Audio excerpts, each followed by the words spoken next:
Assalamualaikum warahmatullahi wabarakatuh. Selamat pagi teman-teman. Mohon maaf hari ini saya tidak bisa memberikan kuliah seperti biasa. Hari ini kita akan melakukan perkuliahan secara online. Ya. Tema kita hari ini eh, sebagaimana kemarin kita sudah bahas, yaitu tentang masalah sosial. Ya. Dalam masalah sosial ini kita akan membahas tentang apa pengertian masalah sosial yang akan diintervensi, kemudian pemilahan masalah, penyebab timbulnya masalah sosial, karakteristik masalah sosial, kemudian penanggulangan atau intervensi masalah sosial, kemudian perubahan berencana. Ya. Oke, apa yang menjadi penyebab timbulnya masalah? Pertama, kebutuhan manusia yang tidak terpenuhi. Ya, itu kita bahas dalam teori Maslow kemarin gitu ya. Ada kebutuhan fisiologis, aktualisasi diri, penghargaan diri gitu ya. Kemudian kebutuhan untuk dicintai, need for love gitu ya.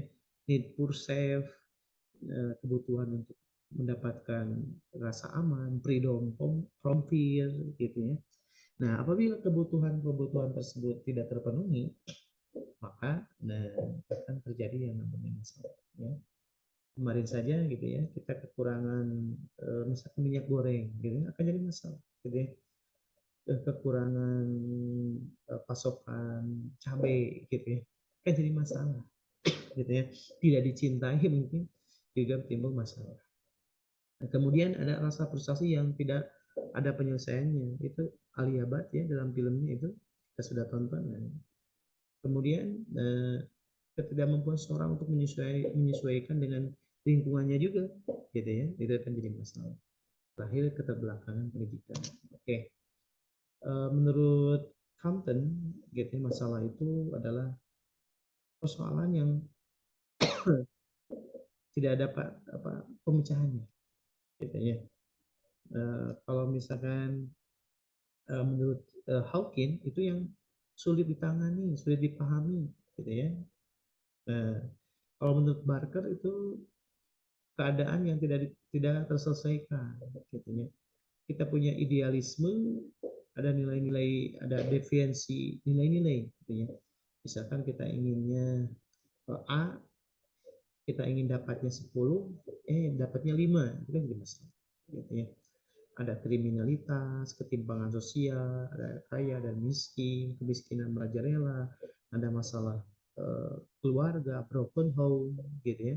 Kemudian cara pendistribusian yang kurang gitu ya. Seperti tragedi kelangkaan minyak goreng ya. Kemudian Verman gitu ya. Masalah itu berasal dari suatu kebutuhan atau hambatan atau akumulasi frustasi dan salah penyesuaian. Gitu. Oke, penyebab timbulnya masalah gitu ya. Seorang individu, kelompok individu atau keluarga atau komunitas sulit memahami dan bagaimana mengatasi masalah. Ya. Kemudian ada masalah yang tidak terpenuhi, gitu ya. Kemudian ada dependensi nilai-nilai, gitu ya. Dalam memahami masalah ada unsur-unsur yang dihadapi model kehidupan, gitu ya. Dia stylenya apa gitu ya, pragmatis gitu ya atau efisiensi, hedonis gitu. Nah itu. Kemudian dilihat dari keberfungsian sosialnya. Dia berfungsi nggak kehidupan sosialnya? Normal nggak? Gitu. Atau masalah sosial. Nah ini masalah yang sedang dihadapi.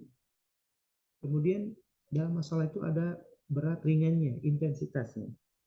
Kemudian kondisinya. Nah, gitu ya. Ada kalanya juga masalah itu berbuah masalah yang lain, ada mata rantai gitu ya. Seperti orang yang gali lubang gitu. Dia mengatasi masalah tapi dengan membuat masalah yang baru gitu. Nah, dan bagaimana memahami masalah itu tergantung juga objektivitas gitu.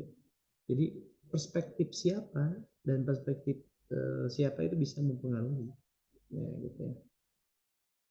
Nah, masalah itu ada masalah dasar, masalah penyebab, masalah pemicu, masalah yang mendesak, masalah yang harus diselesaikan.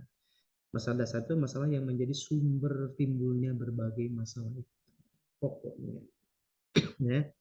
Kemudian ada masalah penyebab. Nah ini masalah dasar ini timbul karena penyebab. Kemudian ini masalah pemicu. Jadi ini situasi di mana masalah itu akan timbul, gitu ya. Kalau ada masalah pemicu. Gitu. Kemudian ada masalah yang mendesak, masalah yang mendesak untuk diselesaikan. Itu ada masalah yang harus diselesaikan. Batasan masalah itu ada yang disebut dengan scientific social problem, ameliorative social problem. Nah, ini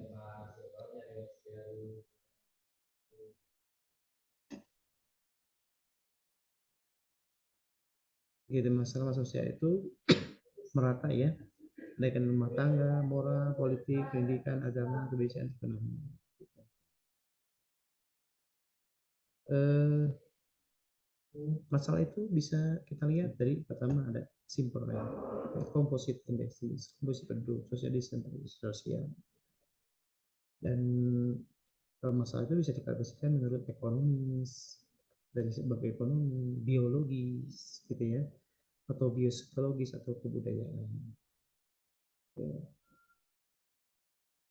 Eh, Menurut ilmu sosiologi, masalah itu disebabkan jadi sebuah masalah apabila pertama tidak ada kesesuaian antara ukuran nilai sosial dengan kenyataannya. Jadi dia itu berperilaku tapi itu melanggar aturan, melanggar norma. Itu dikategorikan masalah sosial. Sosial. Kemudian misalkan sumber-sumber sosial dari masalah sosial itu merupakan akibat dari gaya sosial. Misalkan dari gagal panen gitu ya, terjadi eh, batalnya pernikahan. Kemudian ada juga pihak-pihak yang punya otoritas gitu ya, yang menentukan bahwa sesuatu itu menjadi masalah gitu ya. Masalah sosial diantaranya kemiskinan.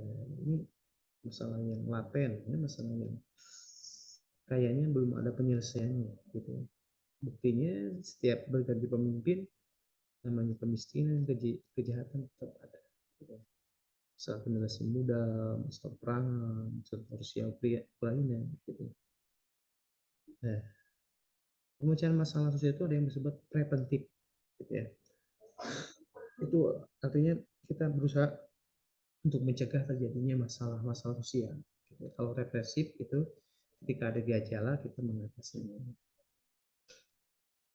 Nah, ada istilah perencanaan sosial atau social planning untuk mengatasi problem-problem sosial, gitu ya.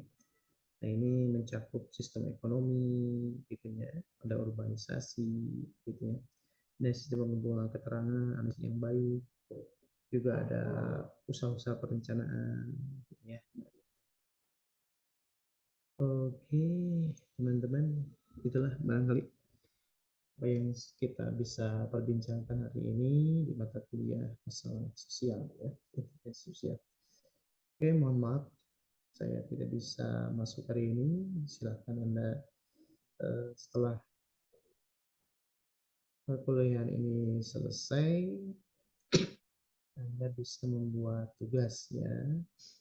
Tugas yang akan saya berikan yaitu eh, Anda kan sudah punya klien ya yang sedang diintervensi. Coba Anda klasifikasikan masalahnya ya. Apa yang menjadi masalah dasar, apa yang menjadi masalah penyebab, apa yang menjadi masalah pemicu, masalah yang mendesak, kemudian masalah yang harus diselesaikan. Nah, itu gitu ya. Tugas Anda silakan klasifikasikan dari klien Anda ini. Kemudian kita akan bahas di minggu depan. Oke. Oke, barangkali itu saja yang bisa saya sampaikan. Mohon maaf atas segala kekurangannya. Assalamualaikum warahmatullahi wabarakatuh.